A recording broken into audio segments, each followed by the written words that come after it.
It's my pleasure to introduce Dana Turk. It seems as if we're having every other week a speaker from Summit, but it's actually tremendously interesting to me. Over the years that I've been a member, which is not really that long, we've heard a lot about Summit and all of the organizations in the town. Dana Turk is the president and CEO of the Summit Foundation, capital T, the Summit Foundation. And she is a native of Florida, and before entering the land of philanthropy, had a distinguished business career. And I'm looking forward to this speech, and we are happy to have you. Dana Turk.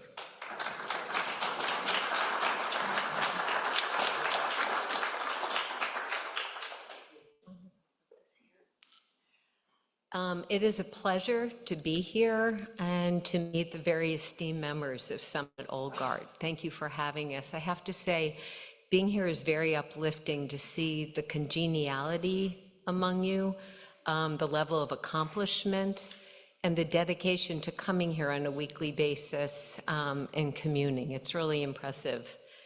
I'm joined by your fellow Old Guard member, Jim Fleischman, who is Vice President of the Summit Foundation. He also chairs our investment committee, and Martha Sayre, who chairs our scholarship committee and is our former treasurer.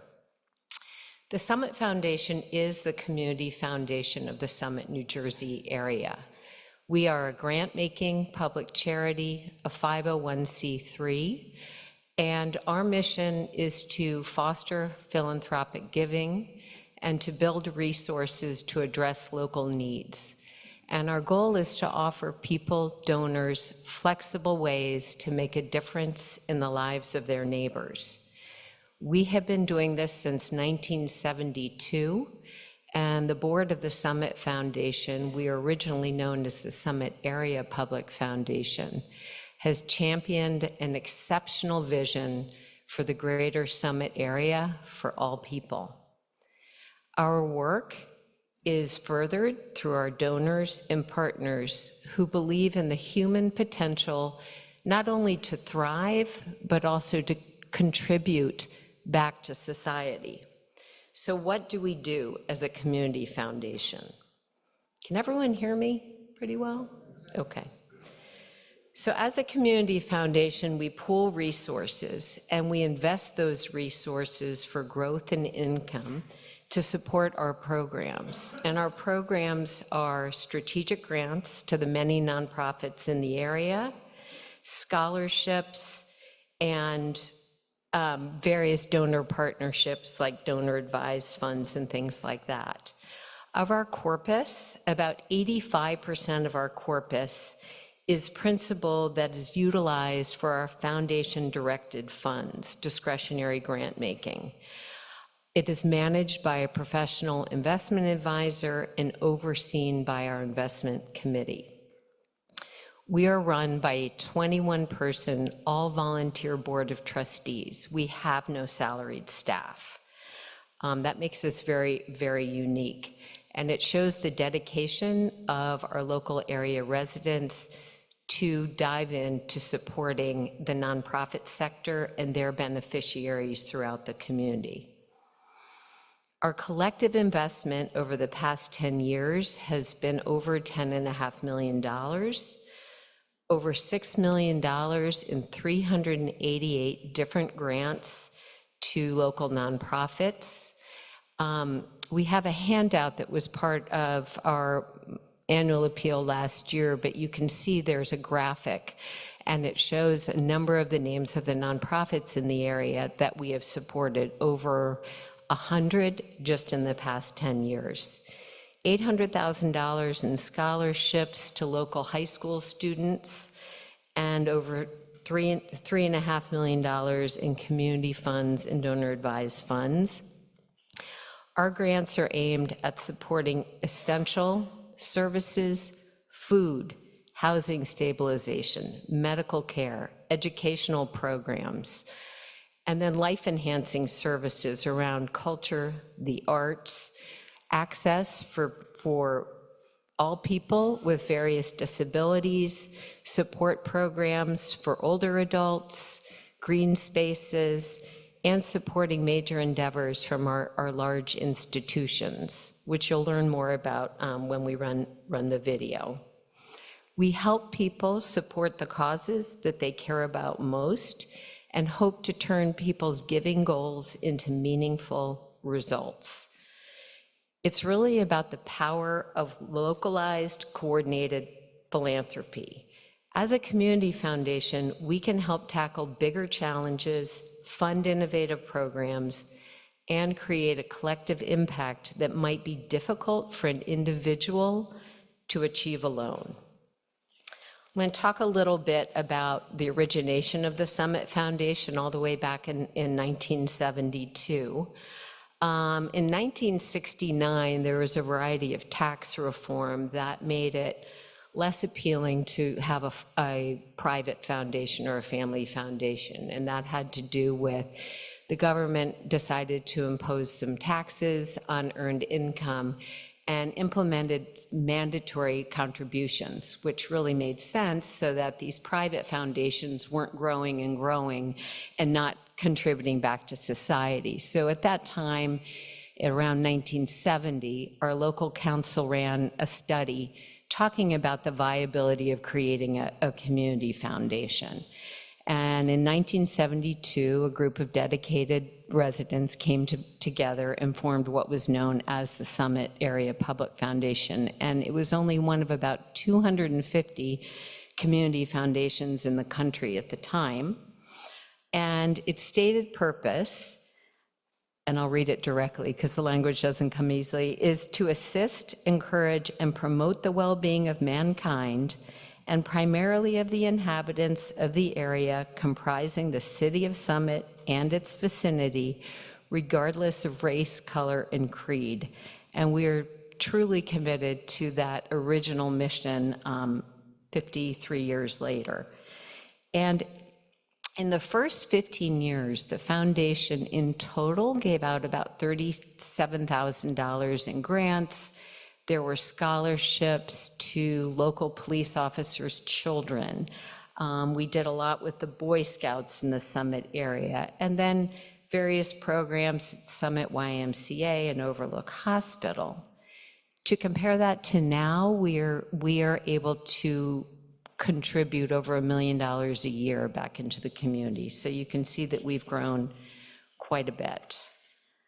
And a lot of that growth came from, we had some corporate foundations, the Aircast Foundation, if some of you might remember that, who took their foundation and contributed to us to manage.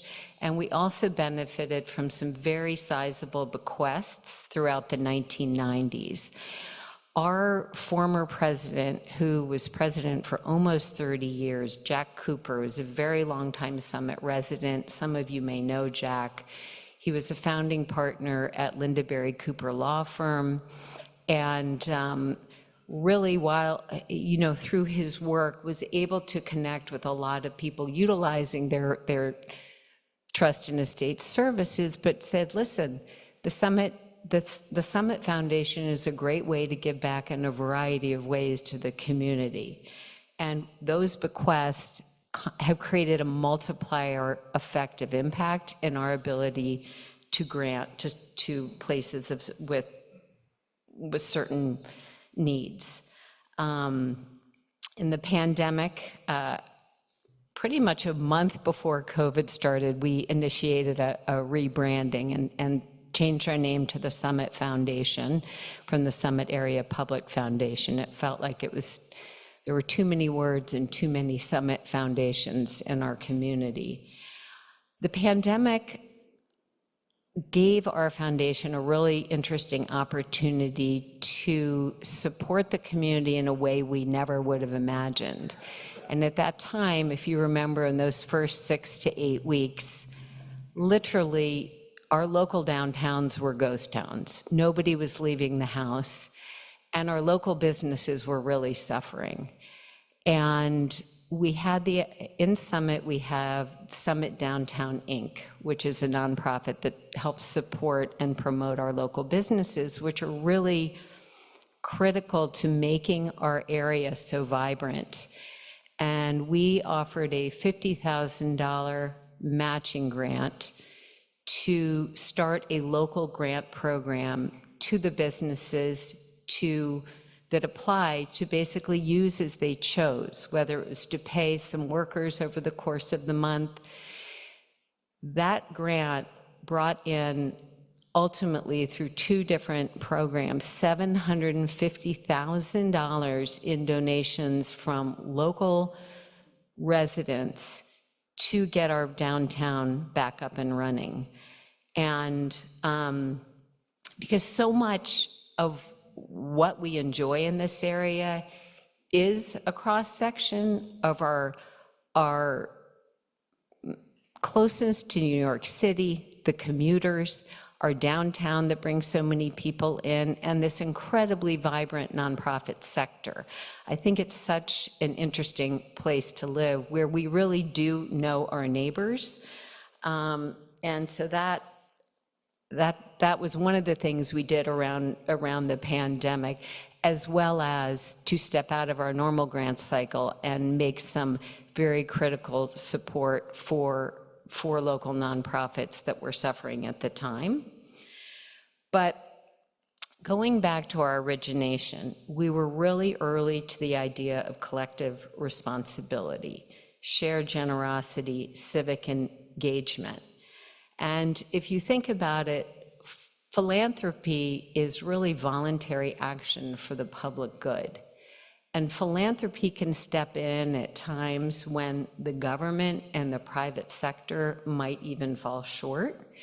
And I feel fortunate to be within a community where people are eager to give. So with that, we'll start. This is a video that we did last fall with Hometown TV.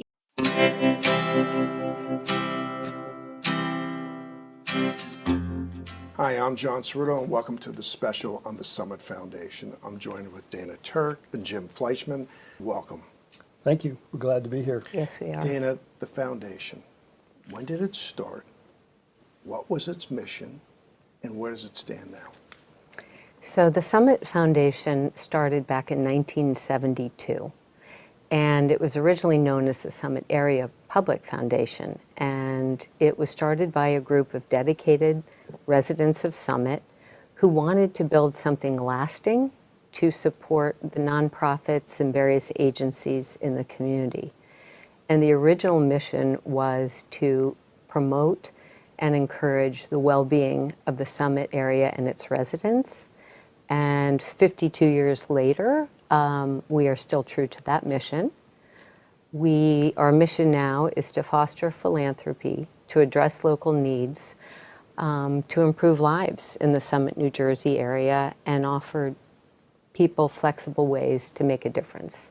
So Jim, 52 years, that's a long time for this foundation to be established and still existing. What type of changes took place over that 52-year period? Well, in terms of numbers, the beginning was, the dollar amount was relatively small.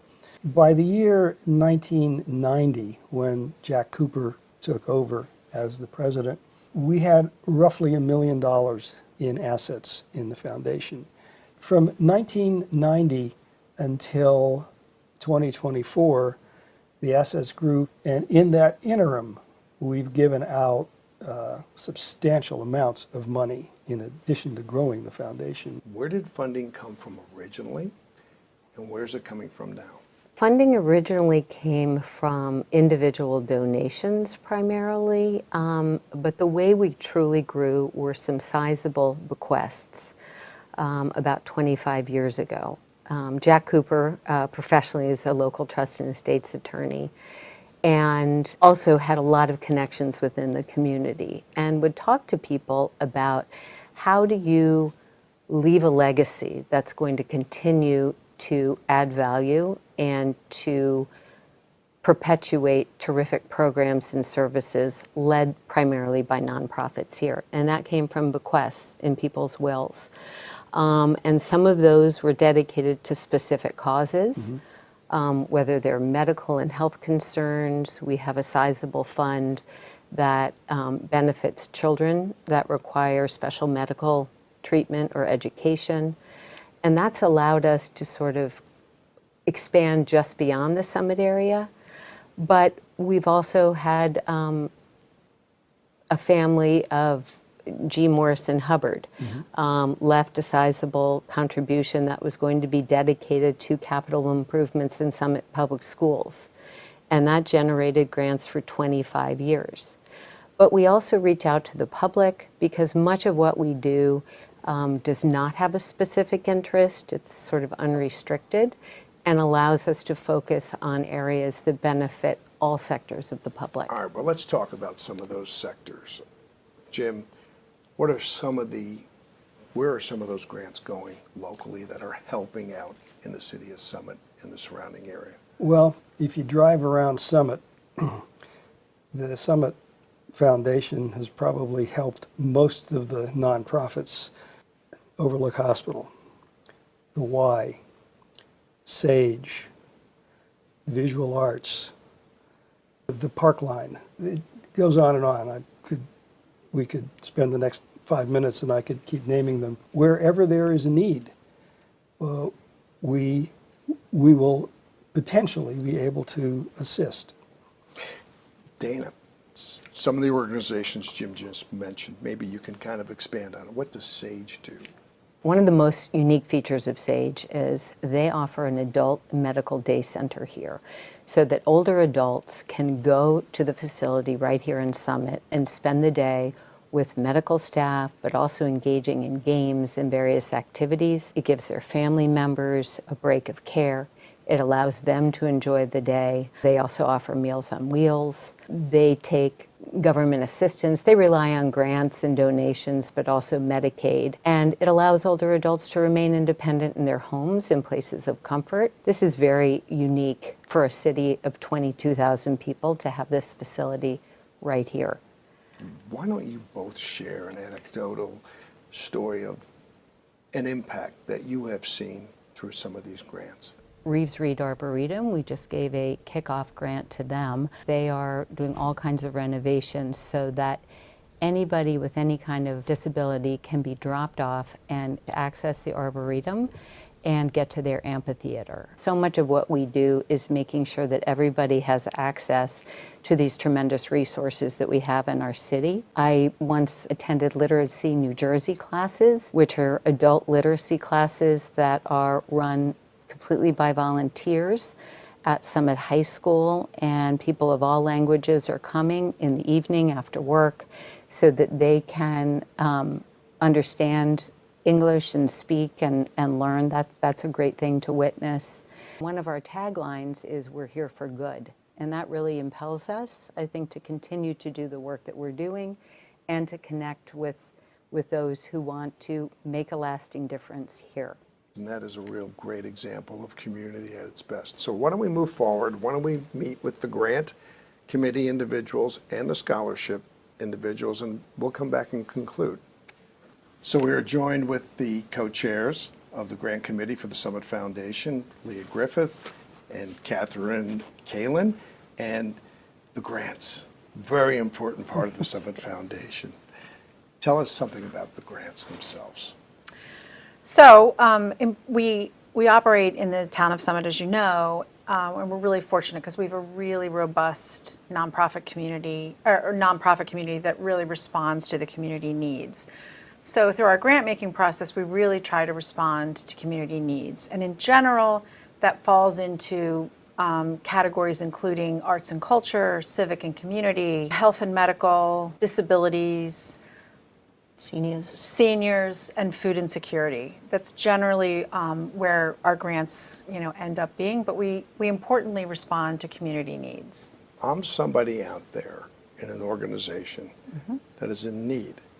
So Catherine, how do I go about? What's the application process like? So typically we receive applications from organizations, 501c3s. We're looking for organizations that are doing good. We're looking for organizations that are contributing to the wellness, the health, the ability of our community to thrive. And we're looking for organizations that can produce the kind of impact on those different constituents that have helped the community thrive. Well, let me ask you this, Leah. Speaking of impacting the community, give us an example of some of those grants and what they have done.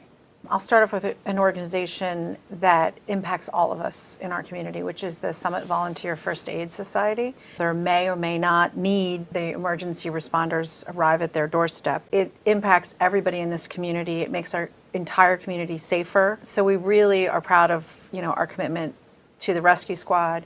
You're probably aware that Summit's looking right now to raise money, the City of Summit, to raise money for the renovation of the Maybe Playground. And this will be Summit's first ever fully accessible, intergenerational sensory playground, and it will cater to every single constituent, regardless of age, regardless of physical disabilities of any kind. And it was actually a joy evaluating this opportunity because the equipment that is planned to be in the park, for example, there's a zip line, and specifically that just called out to us in droves where even children with disabilities can actually be strapped into this zip line and do a zip line across the park. And that's the kind of grant that we look for, something that's right at the heart of Summit, that's really going to impact everybody in the community and that really helps our community thrive. So that's another great example. Something else that's very Summit-centric is the Summit Public Schools. A couple of years ago, we actually contributed to a new sound system in the auditorium at Summit High School. As you probably know, they did a massive renovation of the auditorium, and one aspect of it had been malfunctioning. And so we actually made a grant to the Summit Public Schools so that the high school could get a better sound system. And sometimes we go outside Summit. There have been some smaller grants, but great things that we do for seniors. A couple of things come to mind. The Wharton Institute for the Performing Arts has a cafe choir program where they gather seniors together. They can teach them music, they can teach them to sing, they bring them instruments and so on. It's completely free for anyone 55 and older. And at the end of it, they actually have a performance at the Wharton Institute for all these seniors who've come together. Great way to stop them feeling isolated, to engage them in groups. New Jersey Festival Orchestra, free tickets to performances. Those, again, some of the smaller grants that we have. Yeah, another one I'd love to mention is the YMCA, one of the organizations at the heart of our town. And a community need is really high quality childcare. They wanted to update some of their facility that uses the daycare for young children in our community, and we're really happy to be able to support something like that. We stand on the backs of those before us who really set aside these funds and pulled their funds together, and I think we can learn a lot from them at what an incredible asset this is to our town, and how we've been able to through the foundation really move organizations forward on special projects to meet really gaps that otherwise wouldn't have been met, and it's something we're really proud of. Well, you're doing a great job and you serve a great purpose, and thank you very much for joining us today. So that brings to life some of the grantees and some of the programs that we have supported over the years. I want to talk a little bit about our grant-making process because we receive requests that are probably 3 times higher than what we are able to give out, 3 times our budget. We have a very rigorous and competitive grants process. Of our 21-person board, we have a 10-person grants committee, and we take applications twice a year. In the spring, due April 1, and in the fall, due October 1. Our guidelines are stated on our website, and as I mentioned, we have a very specific budget that's set in the year. So when all the requests come in, our committee meets and the members are assigned to be reviewers, and they do the due diligence on the grants.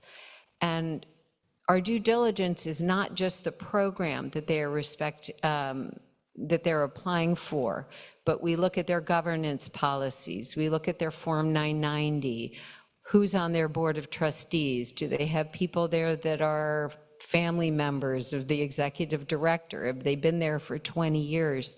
We do site visits, which is pretty rare.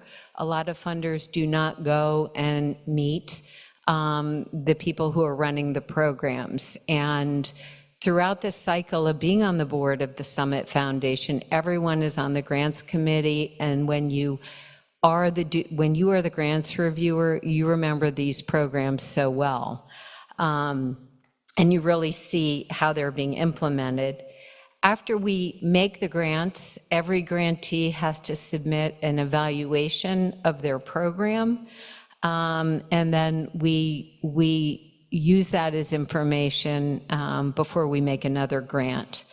And what I want to make clear is we are always responding to the needs at the time and evaluating where they are. And I'm sure when the mayor spoke a couple weeks ago, things are always changing.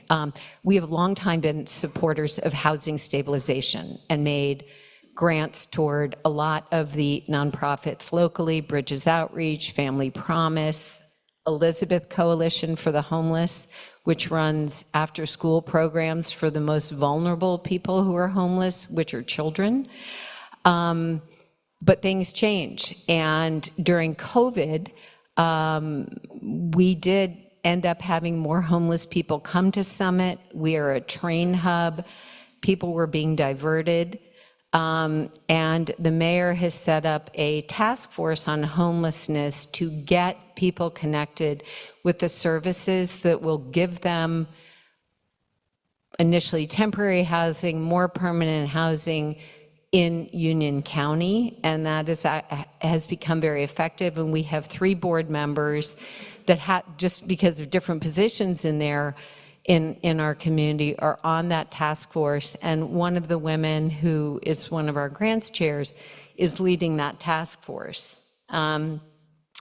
But we really value the local organizations. We know that they're the ones with the boots on the ground and know what works on the ground with the people who are coming to their organizations. But I think pretty much everyone in Summit at some point has been touched by a grant, by a program supported by the Summit Foundation.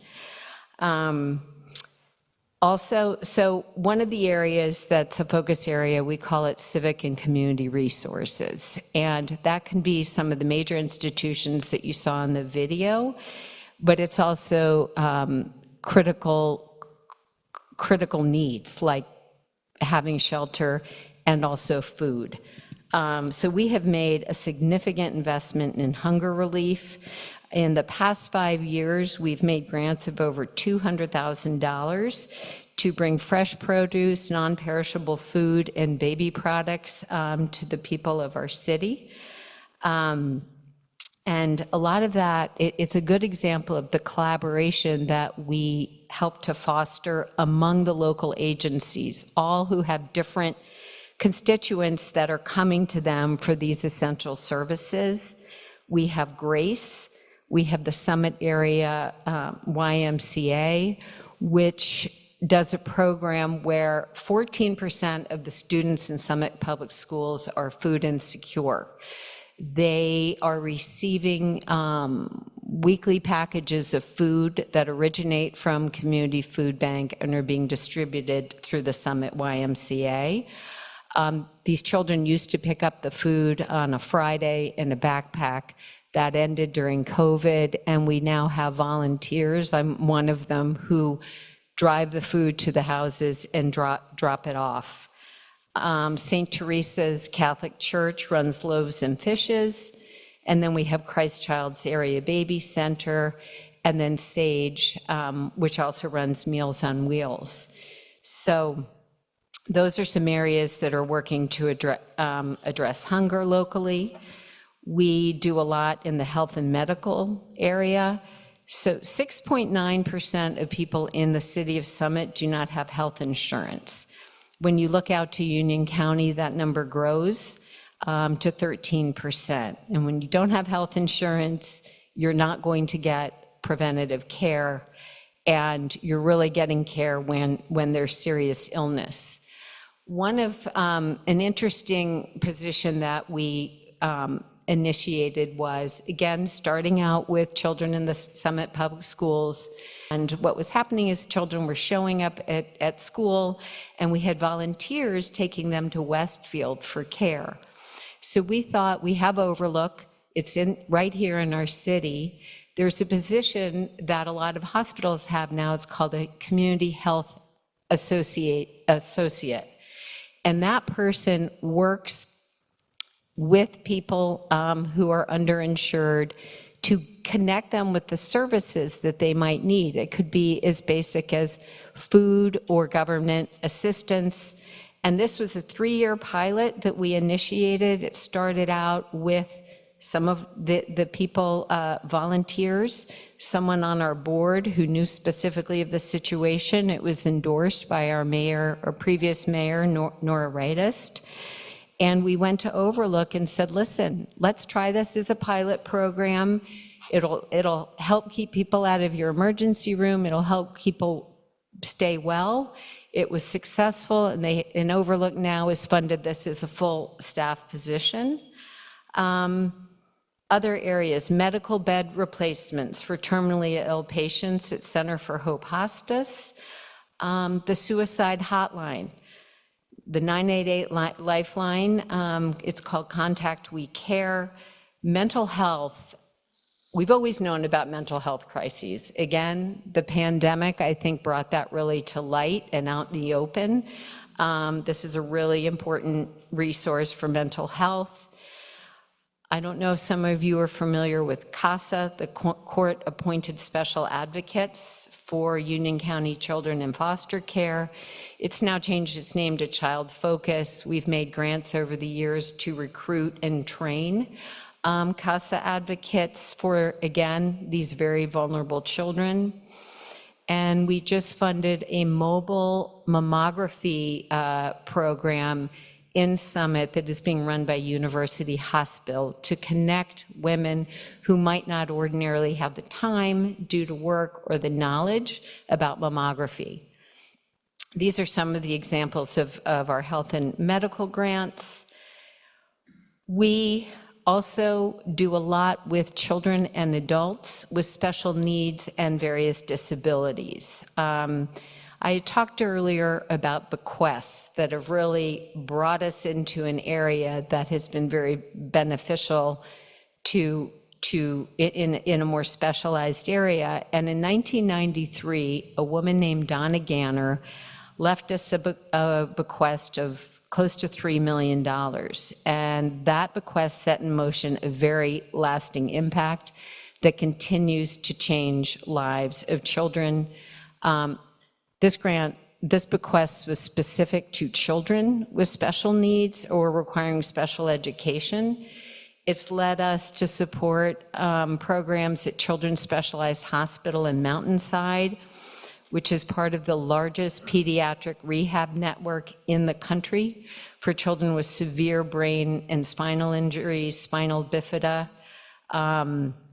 We recently supported specialized training in developmental behavioral pediatrics for a credentialed pediatrician there, looking at some of the behavioral challenges of some of the children that are under the care of Children's Specialized.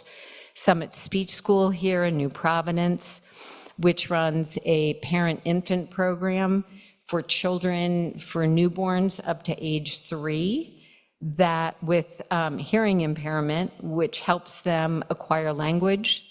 And it's really early intervention to language acquisition where they learn spoken language. The parents are very much involved, and it is underfunded by the state. And then we also do a lot for local schools here, audio enhancement, specialized equipment for classrooms and playgrounds, schools like the Winston School, the Craig School, PG Chambers. And then for adults, there is something called the Opportunity Project, which is in Millburn. And it is a group home for some of the youth that were being treated at Children's Specialized. When they become young adults, they now have a clubhouse where they can learn job training and workforce development and congregate. And then we have Our House Foundation that has a variety of homes that are supervised for adults with various disabilities. And then taking us out of the Summit area, we go further into Union County for children who are the most traumatized. Arts therapy and counseling for children who've witnessed domestic violence. This is at the YWCA of Union County. They run a program called Peace as a Learned Solution. These are after-school programs, bereavement programs that are run through Imagine and Good Grief, where families can go. When we look at disabilities in the state of New Jersey, specifically looking at children that require special education, emotional regulation, again, has become more to the forefront. So it's physical, behavioral, and mental health again. And this bequest, going all the way back 30 years ago, has helped us make grants and support these really important programs. Some educational programs, graduation support for students at Union County College. We just funded a program with Reach Out and Read, which is to when families or mothers are giving birth at Overlook, every family is given a book to promote literacy with babies and toddlers. You heard in the video about the Learning Center at the YMCA, where 20% of the students and families do receive financial assistance. We've done a lot of classroom and playground upgrades there over the years. And we just started a program at the high school, which is called Empowering Kids Organization. And that is after-school program in language, math, and critical thinking classes for special education and English language learners there. And the parents are very much involved and very much invested in the success of their children. Some of these children have immigrated to our area, and it is New Jersey state law, its constitution, that regardless of immigration status, you have a right to education. Because we want these children, as I mentioned, to thrive. And this is a program that is really helping their academic performance, their ability to communicate, their motivation, and their confidence. And their families are backing them up to ensure their commitment. Seniors. The number of adults 65 and older in the United States in 2022 was 60 million people. It's going to be 80 million people over 65 in 2050. And we heard about SAGE. So, there are going to be things that affect these programs. We have to see what happens with federal grant programs.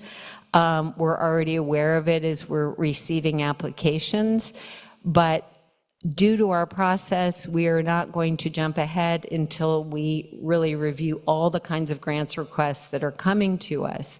But Medicaid will affect the ability of people to participate in that program. And again, that's where giving and philanthropy can help. In addition, as New Jersey tries to tackle some of its spending and budget issues, at the SAGE Spend a Day program, they are provided 2 meals, and the state budget is cutting down meal grants and subsidies to 1 meal a day. So that's an impending issue right now that we'll learn more about when SAGE submits a formal grant. But other programs that we do, the Senior Center of the Chathams, if anyone is familiar with that, they run a support group that's led by a social worker for various older adults. And then we have a ton of music programs that are specific, where like New Jersey Festival Orchestra will pick up people at Sage or Sunrise Assisted Living or Summit Senior Housing and take them to performances. And then last but not least, we have a special area where we really support the arts and culture. We've done facility renovations at Summit Playhouse, the auditorium at Summit High School, which has state award-winning performances that attracts audience from all over. Summit Public Art, which if you walk around our Village Green in downtown, you see a number of sculptures. That is run by a nonprofit, and it is a feature of our area for people to come and stroll through the downtown and be inspired by art. The Visual Arts Center, which many of you may know, is right in town by the Village Green. It's the leading contemporary art institution in our state. And not only does it have exhibitions from national and internationally renowned artists, they run outreach programs where they bring art therapists to about 16 different programs in schools throughout the state. So these are some of the examples of the arts programs. You can learn more on our website. That's sort of an exhaustive list, but you get an idea of the range of things that we're working on. Next, you are going to hear a little bit about our scholarship program. Our scholarship program is growing. About 5 or 6 years ago, we were providing about $50,000 in scholarships. It's increased to $150,000. And I think it is if somebody wants to give, you understand the direct results of your gift, and you are empowering a child to be able to go and pursue the kind of education they want and relieve some financial stress. So we'll go ahead with that. Well, we're now joined with Chuck Gelber and Martha Sayre from the Scholarship Committee of the Summit Foundation. And Chuck, what an exciting component of the foundation. Give us a little background and where you are right now with the scholarship programs. Well, I've been with the Scholarship Committee since 2020, so it's been the last 4 years. There's been remarkable growth. I don't want to take credit for all the growth. I mean, there were a lot of people that have been donating and starting new scholarships. And last year, we actually were able to give away $150,000 worth of scholarships to over 50 students. And it was great. And we're excited, and we hope to grow more. We manage a number of scholarships, and these scholarships are mainly for Summit High School seniors, but there are some that go to places as far away as North Bergen, Trinidad Hospital. We have a nursing scholarship there. Some scholarships are available to New Providence students and Kent Place students. So it's become quite robust and exciting. Martha, the process, how does somebody apply for a scholarship? Who qualifies for these scholarships? Each scholarship has its own sort of criteria. Most of the scholarships are on need-based, but not all of them are need-based. They go through the Summit Guidance Department, most of them, and they have to put in, a senior would put in an application in February, and it goes through something called Going Merry, and the high school really runs it all. They get all the applications by the end of March, and then we get, as a committee, to review all the applicants and choose based on the criteria that's been set for that specific scholarship. And then the scholarships are pretty much awarded in June for the students. However, we decided for a couple of the scholarships where it really will make a financial difference for the student applying to, making a choice of a school, for May 1st. And so we do award some in May, just so that they can include them in their decision making. Chuck referenced 50 scholarships last year. Now, are all of 50 recipients, not 50 recipients. There were multiple recipients for certain scholarships. That's good So, yeah. clarification.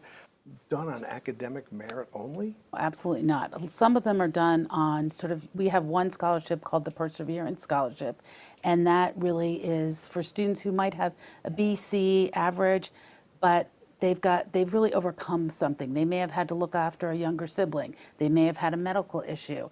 And so with the guidance department, we sort of get a group of candidates that they feel are valuable for that. And we then, as a committee, go through them and pick a couple students. We decided a few years ago to make it a 4-year scholarship, so you don't just get the money for the first year, you get it for all 4 years. I was working with one student who had had some medical issues, sort of was a BC student. He's now a senior at NJIT, going for his 5th year with an architectural degree. So it really did turn this kid's life around. So Chuck Gelber and Martha Sayre, why don't we hear a couple testimonies from these students right now? Hi, it's April. I'm currently a junior, or going to be a junior this upcoming semester, and I'm a sociology major and a business minor. It's thanks to this scholarship that, I'm able to be in school and explore new options that maybe I wouldn't have been able to before. As for my future goals, I think I would like to go into HR, specifically recruitment, but I am open to exploring different fields.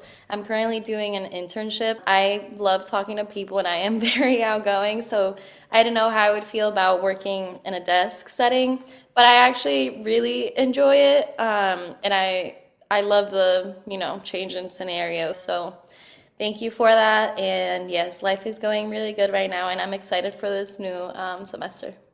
So we just heard from April Sanchez, who's a student that I know really well. She's amazing. She goes to Gettysburg College, where she would not have been able to go without our scholarship. She got the Elevating Summit Student Scholarship, which is over 4 years. She also contacts me constantly to just ask questions, and this year she actually got an internship in human resources, which is something she really wanted to do. So it's super exciting to see someone like April really blossom. If anybody wants to get involved, they could contact us. They can go on the website. They could email us at scholarships@summitforever.org. And we're happy to help you. That's what we're here for. Well, I commend you and the organization for the great work that you do, and thank you for joining us today. Thank you. Thank you for having us. Yeah. Well, I'll tell you what, Jim Fleischman and Dana Turk, it is very impressive to see what the grant committee has done. It's very impressive to see the scholarships. Wow, big part of the organization. Summit is a great place to live. We have wonderful schools. We're safe. We have a fine police department. We have an outstanding fire department. We have wonderful infrastructure. And everybody who lives here benefits from it. And for those who may be thinking, maybe I can put a little bit back in, we're an avenue for that potential. Yes, I mean, to give you an idea, in the past 10 years, we've given 375 individual grants to over 100 local organizations. So it gives you an idea of the breadth of our nonprofit sector in the Summit area and the breadth of programs and services. We really try to reach everybody in our area and hope to continue to do so for quite some time. Well, I will certainly tell you this, Jim Fleischman and Dana Turk, from 1972 to where we are today, the Summit Foundation has impacted so many different organizations and lives in this community and beyond. It is the best of what our society is to be, and I can't thank you enough for joining us today. None of this would have been possible without the incredible generosity of the citizenry of Summit. They're the ones who have funded this organization, and they're the ones that will keep it going. So to them, we say thank you. Thank you so much you for for having having us. us. Thank you for joining us on this special edition of the Summit Foundation. So my name is Martha Sayre, and I am the chair of the scholarship committee, and Dana and Jim asked me to come up and just talk a little bit about some of the scholarships and how they've sort of come about, because I think that's kind of the more interesting part of what I've been doing. And this year, we've actually grown it even further, and now we're going to offer $175,000 worth of scholarships. And a lot of it has to do with people just hearing about us, so I'm going to give you 3 quick stories. One was during COVID. It was pouring rain outside. I don't have an awning over my house. Everyone was masked. No one was going anywhere, and all of a sudden, this strange guy is at my front door. I'm like, who the heck is this? And he introduces himself, and he's actually so I'm gonna get this right, one of the students that I was working with. I helped students get into college, underserved students get into college. And one of my students, his nanny the nanny was the mom of my student. And so he came to my house and he said, listen, I know that Melanie has gotten a couple scholarships. I'd really like to make that even better. And I'm willing to give you X dollars. I was like, oh my gosh, this is like a gift. But of course I can't invite him in my house. So he's in the rain, I'm standing in the house. It's an incredibly awkward moment. And he, for the last 4 years, has helped fund the Elevating Summit Students Scholarship. We started with 2 scholarships. We got some other people who wanted to donate to this. And last year and so one of the things we talked about is making sure it was for 4 years. And so the first year we gave two scholarships for $5,000 for all 4 years, so that's $20,000.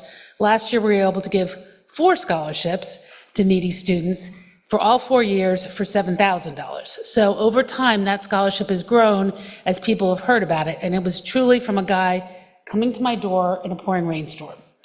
Another hilarious one was we've had a scholarship from Dr. Bartholomew, who was the superintendent of Summit in the 1970s.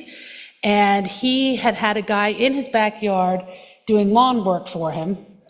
And at the end of the lawn work, and when he was graduating, the guy gave him $100. This guy saw the list that there was a Dr. Bartholomew scholarship. He called the scholarship committee, that was me, and said, I'd like to give back. I got given this $100. It's now worth, I think, if I calculate all the numbers, $1,232. And I said, okay. And he said, well, now I'd like to give $1,500. So we got to have another $1,500, which now is going to raise a scholarship from $1,500 to $2,000 for a bunch of students, which is really amazing. The final one was just recently I got a call from someone who had seen the list of scholarships again, and I don't know why I keep getting the calls, but I do.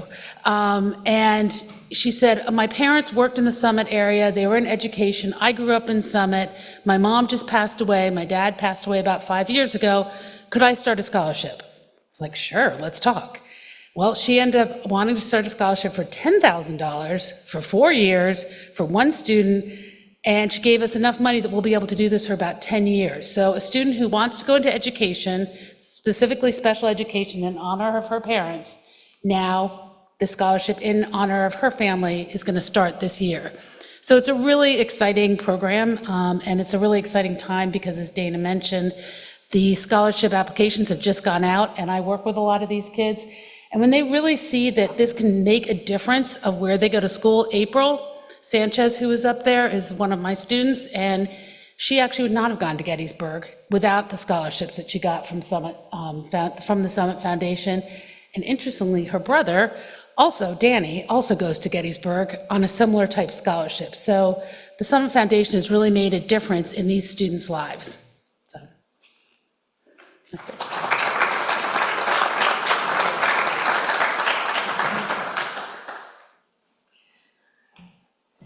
So as we wrap up, our Board of Trustees, as I mentioned, we're all volunteers. We don't have salaried staff. Our expenses are very low. We don't rent an office. So for people who give to the Summit Foundation, 90% of our expenses go to our actual programs, which are the grant making that supports the nonprofit programs and the scholarships. And that's a really, really strong program ratio that that it's going to help individual people.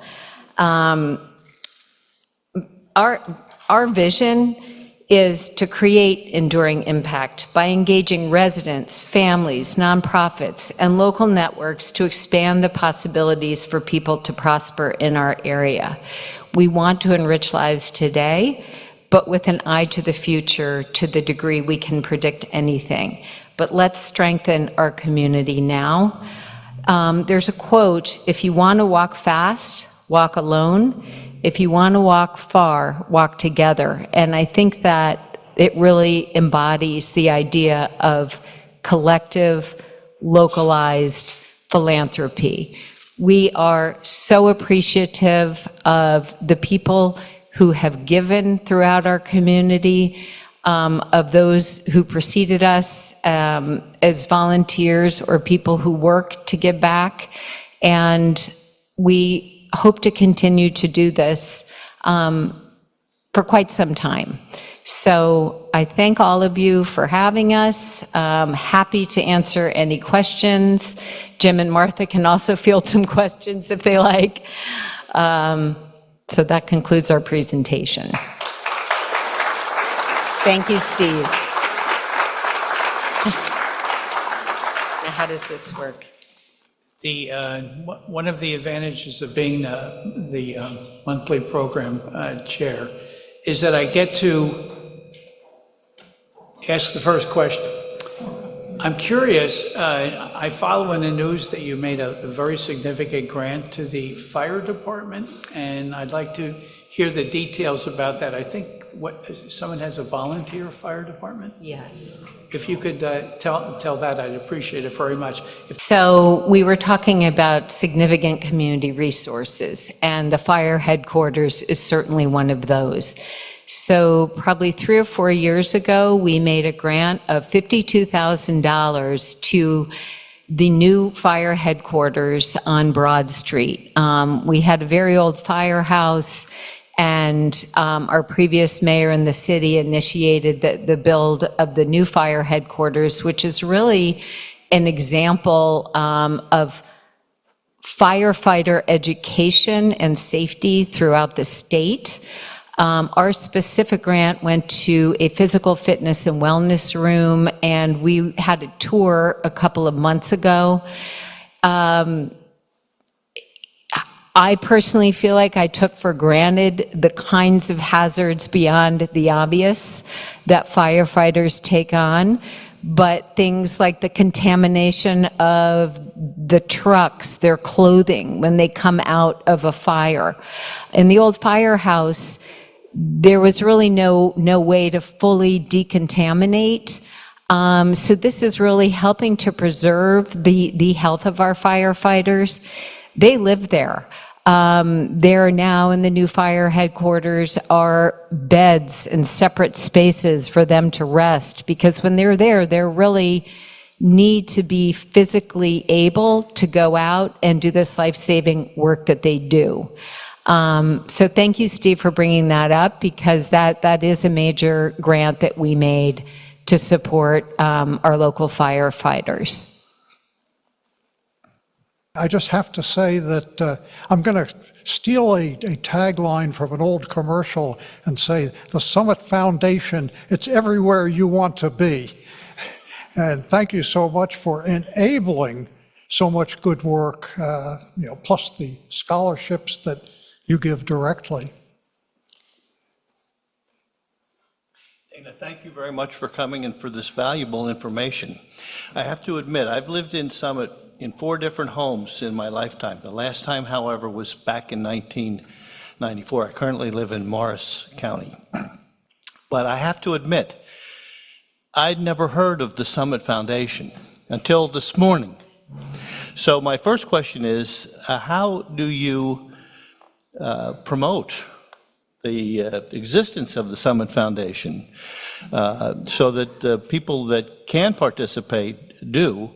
And the second comment is that Alex de Tocqueville toured America during the 19th century, and it was civic organizations and involvement in community that he identified as what makes America great then and now.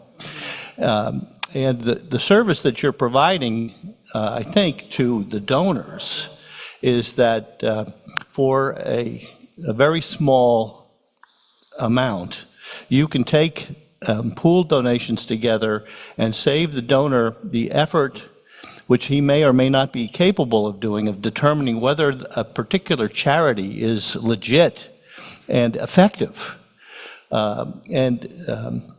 So how does that get communicated out to the people in the community that can participate who currently are not?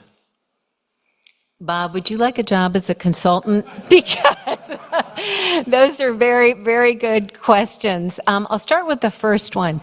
So when Summit Area Public Foundation first started, or even up to about 4 or 5 years ago, we really felt that we were a behind-the-scenes pillar of community support. We don't run fundraisers, we don't run events or galas because we didn't want to kind of cannibalize the fundraising capacity of the nonprofits that we're supporting. So we would run an annual appeal and maybe we had 30 or 40 donors beyond our board of trustees, sort of relying on the really sizable gifts to make a difference.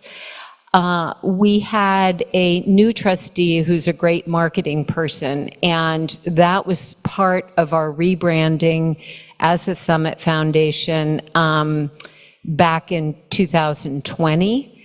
So now we send out about 6 or 7 emails a year to a contact list of about 2,000 people. If you go on our website, you can ask to subscribe.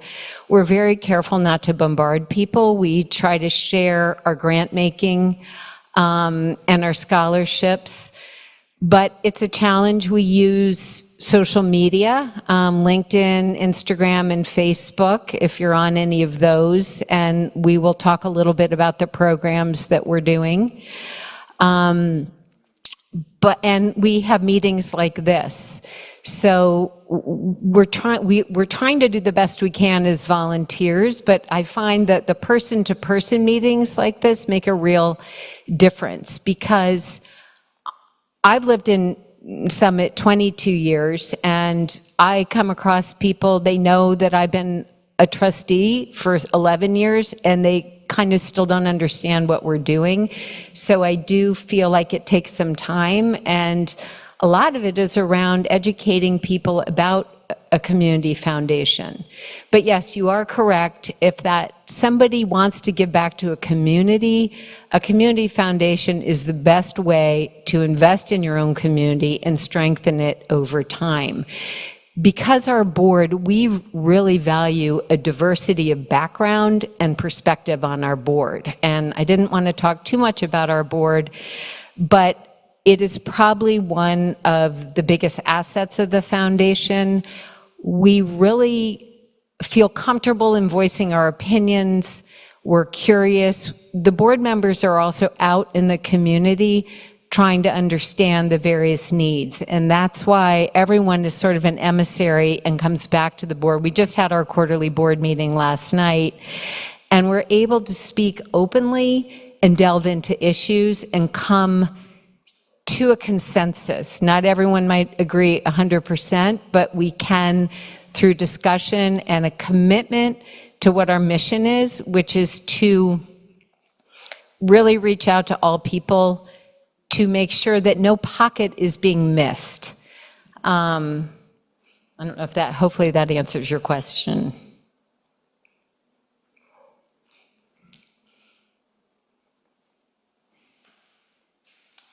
Well, thank you very much. It was a wonderful talk, and I think I speak for many people when it was kind of overwhelming. All the needs that are out there, and you're dealing with it, which is commendable. You're not being overwhelmed, you're doing stuff. So I'd like to ask you about, you're saying your requests are 3 times what you can give. So that means you have to say no to 2/3 of the people, which is probably tough. So let's take a situation where an established institution comes to you and asks for money. And then some new person or group looking for seed money. They got no track record, but maybe they're, talking about something really important that's an unmet need. How do you weigh those 2 applications? The easy one, the easy one. Well, it's interesting. We do try to have a blend of funding innovative programs, and thankfully those requests seem to be smaller in amount, but balancing those kinds of programs. An example would be the Empowering Kids organization, the one that provides the after-school special education programs. That was something we just started funding a couple of years ago. Now in Summit, we have an educational foundation. So we asked ourselves, why are they not funding it first? Because we have this amazing education foundation that makes grants throughout the public school system, we tend not to get too involved in the specific public school education. But this was a unique opportunity to help a certain segment of children. With the bigger institutions, so we do not fund operating support. So it's tricky because operating support can kind of blend into program support as well. But it's really interesting how the grants committee, when all the grant requests come in, and there's a whole metric that the committee looks at. And as I had mentioned, we have about 85% of our corpus is in our foundation-directed principle that we can grant out. But within that, the largest amount is unrestricted, and that's what provides us with the most flexibility.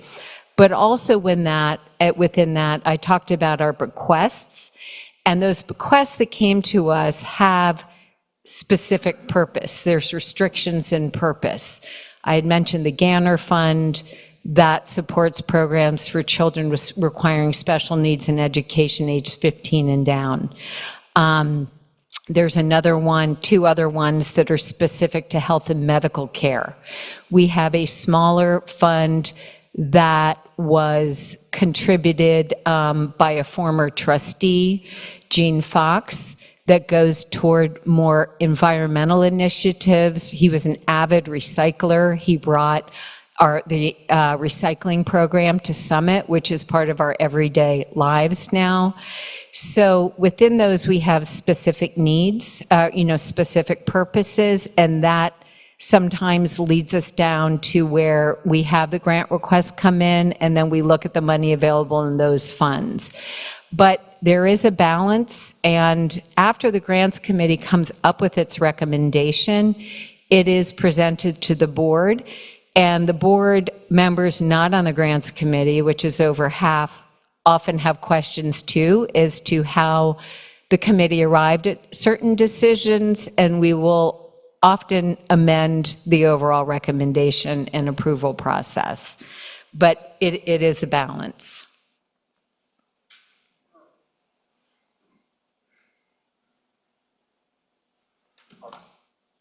I want to join the others in thanking you for a fantastic introduction to a community asset that I never dreamed existed. Keep up the good work. When your organization was formed, Berkeley Heights had a local United Way, I think we called it. We solicited money door to door so that the residents could make a significant combined contribution to local charities like the Boy Scouts, the Girl Scouts, and PAL, and things like that. Along came United Way. They solicited door to door and put us out of business. But that was just the beginning. Now, charities are huge, international, perhaps intergalactic, I don't know. And they bombard you maybe 3 times during an hour with an ad, and they offer you a free blanket or something. It's so gratifying to see that you're competing effectively against them. Now, I do have a question. One community need that I perceive as an old-timer is places for young people to hook up. We used to, I met my wife at a dance at a nursing school. They knew that young ladies and young men should get together. I don't see any of that today, and I've got 3 eligible grandsons whom I would like to see. Is there any activity like that in Summit? Honestly, I agree with you. I find even though my children are now in their 20s, I'm mystified at how difficult the lack of face-to-face communication is tricky, and it's a world that I think would be very difficult to navigate. Is there anything, well, we used to have, like the dance classes back, when I was young, or even when my children were really young, was a great way for people to, boys and girls to interact. I believe they're interacting through sports, school. School is much more, the school requirements now are much more cumbersome and exhausting for kids because I honestly believe through technology, the amount of work that they're required to do, in a way it's supposed to be easier, but also in a way they're working much, much harder because there's no avoiding it. Your computer's there, and if a teacher changes an assignment, you need to react quickly. So I don't know how much free time children have now. You're working more directly with teenagers, Martha.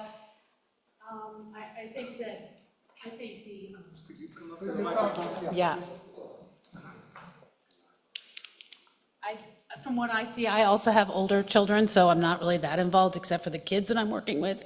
And I think a lot of their socialization, they don't know how to talk to you face to face. And I'm always telling them, I won't let them, when I'm meeting with them, the phone goes down, my phone goes down, we talk. And actually, it's interesting, I have one student who calls me now constantly, not about college, about everything that he doesn't really get to hear at home. So I think the more we can encourage kids to have that one-on-one will help.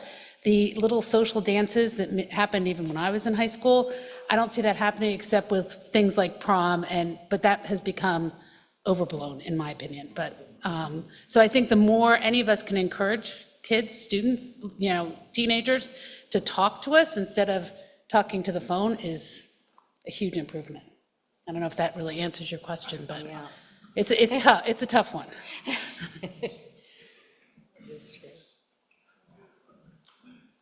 Jim Blinn will be the last question. Come up, Jim. So just the last topic we talked about, you were talking about there in Berkeley Heights now, there's a place called The Hangout that's encouraging kids to come. So, I think there is, I don't know if Summit has anything like that, but so my question is, in Morris County, there's a organization called Homelessness Solutions, Inc. And I'm wondering, you probably know about that, but I'm wondering if Union County has a similar organization that sort of tries to do soup to nuts for people like that. And if Union County, or if you were talking about, sounded like some of the work in Summit that you're doing addresses that. So in Summit, we have Bridges Outreach, which is located in Newark and also has an office in Summit.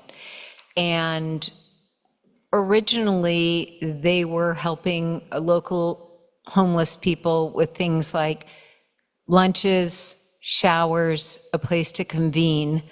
That became more difficult during the pandemic, and they started to shift to a case management model, which is something that we supported with a grant. And that case manager, you can engage in services at Bridges if you engage with the case manager. And that case manager helps the individuals connect with the various services that are provided by the state. And, small things like having a government ID, a social security number, enrolling in various programs where you can get access to benefits, but also to find housing through different agencies within the county, so that's Bridges. Family Promise is a national organization with probably over 200 affiliates around the country, but one that has just moved from Elizabeth to Plainfield, and they work on family homelessness. So working with homeless families to get financially stable, to, tenant rights, ways to be a good tenant, to get temporary housing. They intervene with the families of some of the homeless families, basically saying, we will partner with you if you can take this family in, your aunt or your sister over the next couple of months. We will help to make sure that person gets back on their feet.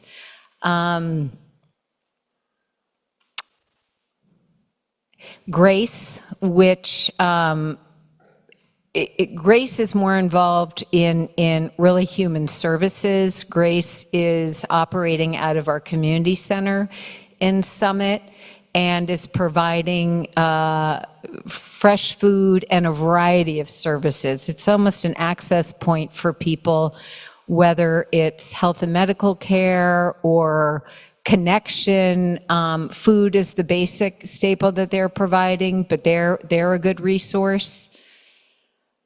That's right, in Summit.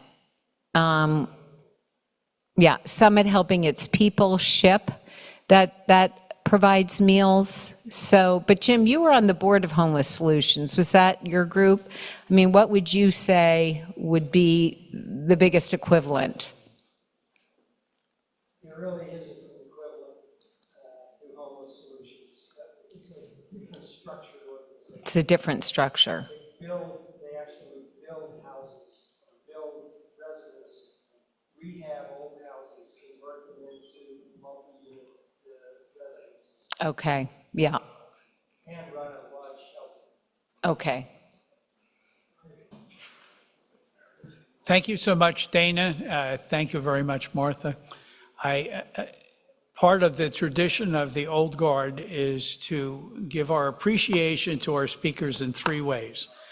The first is to give you a certificate of appreciation, and in the certificate, it makes a reference to the fact that the symbol of the Old Guard is the orchid.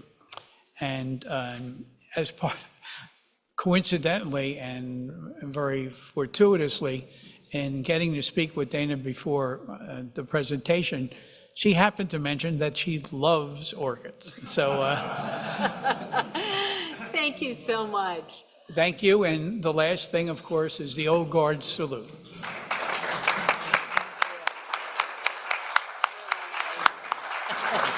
Steve, you were a pleasure to work with. I really appreciate it. Thank you.